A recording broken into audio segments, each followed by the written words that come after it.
मोदी बिस्तर बांध ले, मोदी कहना मान ले, मोदी बिस्तर बांध ले, नाम नरेंद्र, नाम नरेंद्र, मोदी, हाय हाय, मोदी, हाय हाय, मोदी, हाय हाय, मोदी कहना मान ले, मोदी बिस्तर बांध ले, मोदी कहना मान ले, मोदी बिस्तर बांध ले। हो चुका है और इसीलिए ये वीडियो चूल्हे पे हमारी बहनें कांग्रेस की महिला कांग्रेस की बहनें आज उपस्थित हुई। मैं पूछना चाहता हूँ मोदी जी, इस देश ने आपको बंदरगाह उपलब्ध कराया था,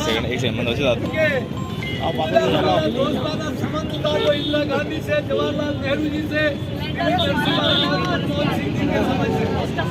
और दूसरे ही दिन ईरान पे हमला हुआ, आपने ईरान के सर्वोच्च नेता के निधन पर अभी तक अपनी कोई प्रतिक्रिया नहीं दी। और आज जब आपके देश में कमी होती, आपके मुद्दों की कमी होती, तो आप देश सरकार को कहते हैं कि वहाँ के राजदूत से मिलिए और ये समस्या का समाधान करेंगे। आप अरे मोदी साहब के लिए रोटी बनाइए,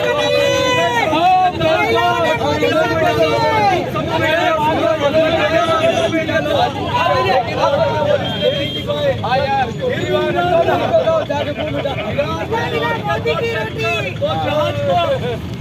एलपीजी के गैस के 2 जहाजों को भारत सरकार के कहने पर फिर भी भारत की जनता की सेवा के लिए भेज दिया। ये उनका बड़पन है कि अभी भी वो दोस्ती निभा रहे, लेकिन मोदी जी दोस्ती नहीं, मोदी जी पीठ के पीछे दूसरा खेल खेल रहे। इसलिए आज आप और हम ये चेताने के लिए, मोदी को बताने के लिए कि भारत की जनता इस महंगाई में, इस गैस से इतनी परेशान है। आज हर चीज की कीमत बढ़ती जा रही है और भारत का आम आवाम परेशान है। अब भी समझ जाइए।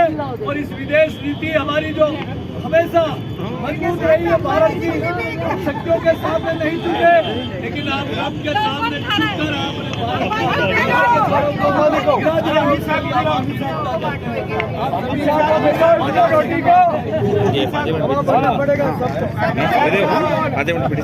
भजन आपल्या 3 मार्क 3 मार्क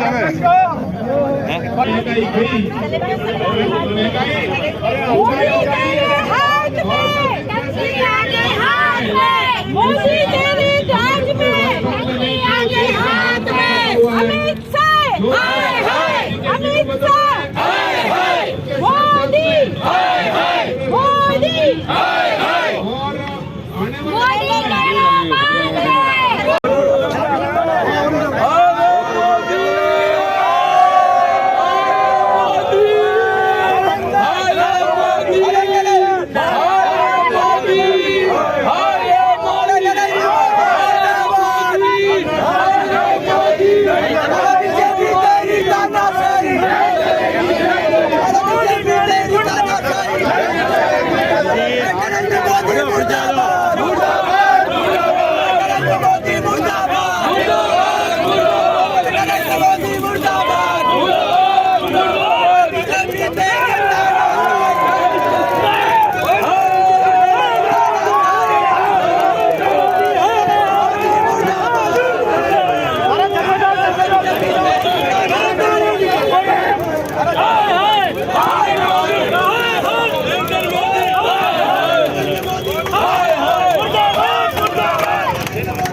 हार जाकर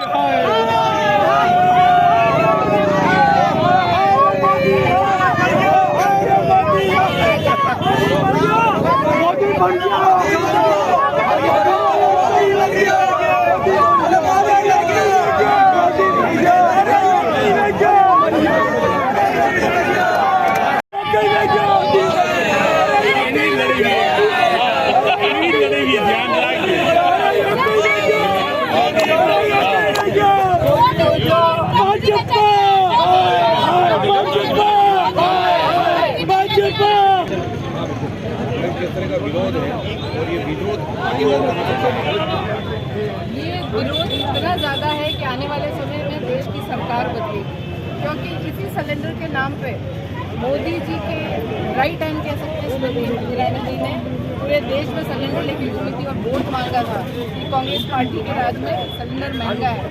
आज वापस अपनी कथनी और करनी का परिणाम उनका आ गया है कि आज वही सिलेंडर की बात आ गई है। अमेरिका, इजराइल और ईरान का जो युद्ध चल रहा है उसमें अमेरिका के आगे अपने घुटने टेककर मोदी सरकार देश की अर्थव्यवस्था बिगाड़ रही है।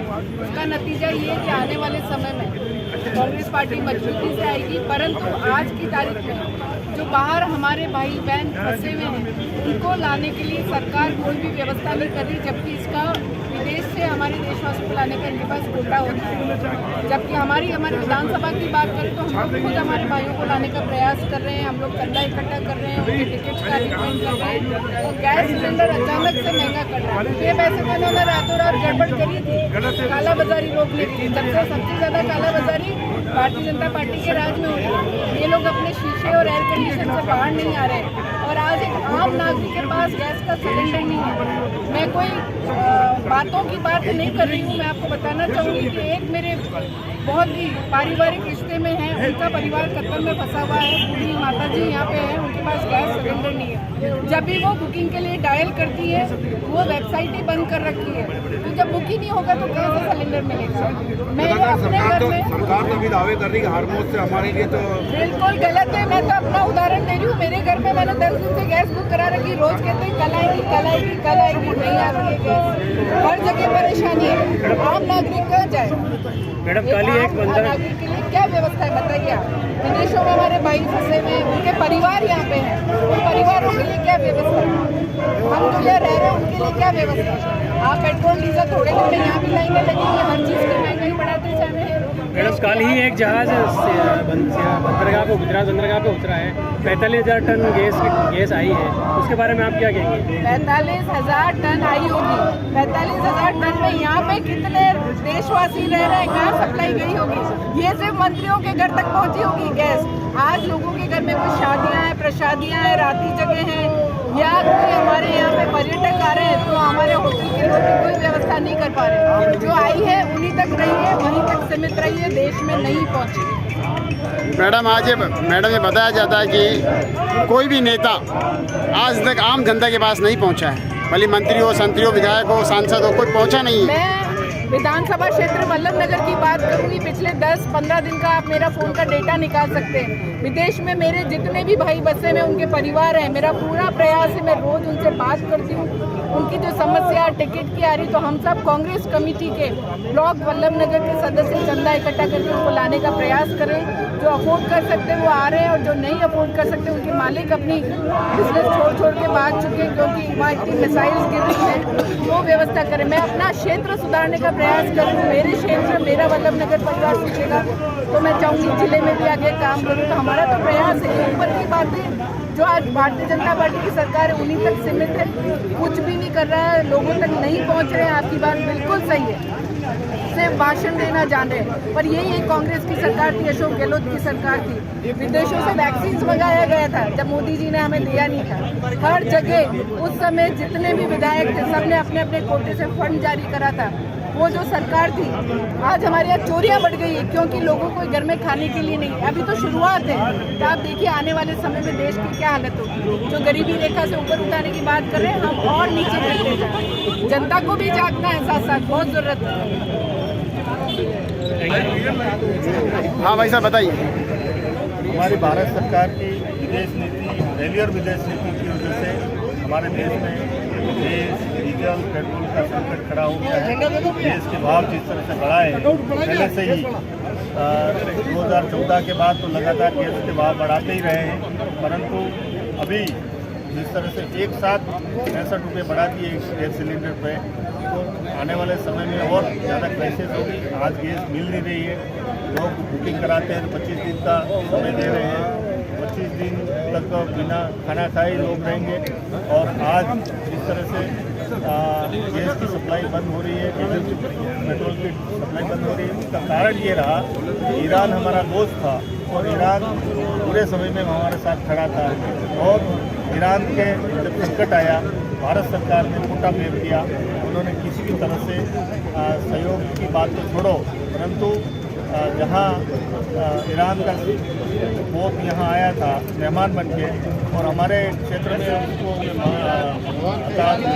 तो जैसी स्थिति में भारत सरकार को पाकिस्तान को अमेरिका की बुराई करनी चाहिए थी, उनको संवेदना व्यक्त करनी चाहिए थी, नहीं करके ये स्पष्ट